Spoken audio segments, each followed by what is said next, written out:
I'm Dawson Schmidt here with the latest stories and developments in this week's Commodity Roundup on Trader PhD.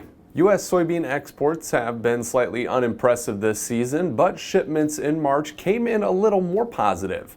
U.S. Census data on Tuesday showed soybean exports totaled 3.5 million metric tons in March. That was up 14.5% year over year. Unsurprisingly, China continued to account for the bulk of those shipments.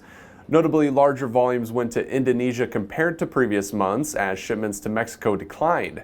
Total exports for the marketing year reached 42 million metric tons through March, up 9% compared to the previous season. Meanwhile, corn exports totaled 7.3 million metric tons, up 24.5% from last year. That was also the highest March volume since the 2021 and 22 season. Mexico was the top destination for the month, followed by South Korea. Marketing year-to-date exports at the end of March were up 27% at 38 million metric tons. Recent rainfall in the southern plains has been helping the winter wheat conditions lately. The USDA's crop progress report on Monday showed that 51% of the U.S. crop was in good to excellent condition, up 2 percentage points from the previous week. That was also up slightly from the same week last year and the best condition for the week since 2020.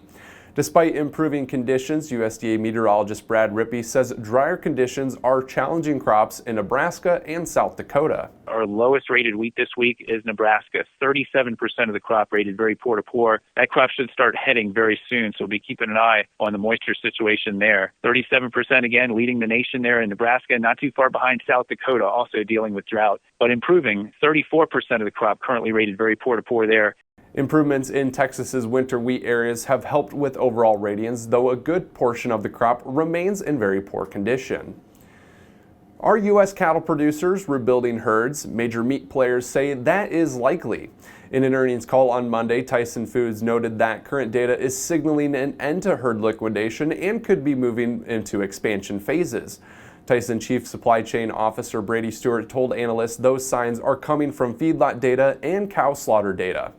Last month's Cattle on Feed report showed the percentage of heifers in feedlots fell to 37.6%, the lowest since October 2020. The 4% year-over-year drop in heifers is key evidence of producers retaining females for breeding. Additionally, cow slaughter is down nearly 20% from a year ago, according to the most recent USDA data. That statistics indicates liquidation is slowing dramatically. Heifer retention likely means tighter feeder cattle supplies are on the way. Year-to-date feeder cattle auction receipts are already well below last year and the 5-year average. Tighter supplies of feeder cattle continuing to contribute to rising cash prices, which hit new records over the past week. Thanks for watching. I'm Dawson Schmidt, and this has been Trader PhD.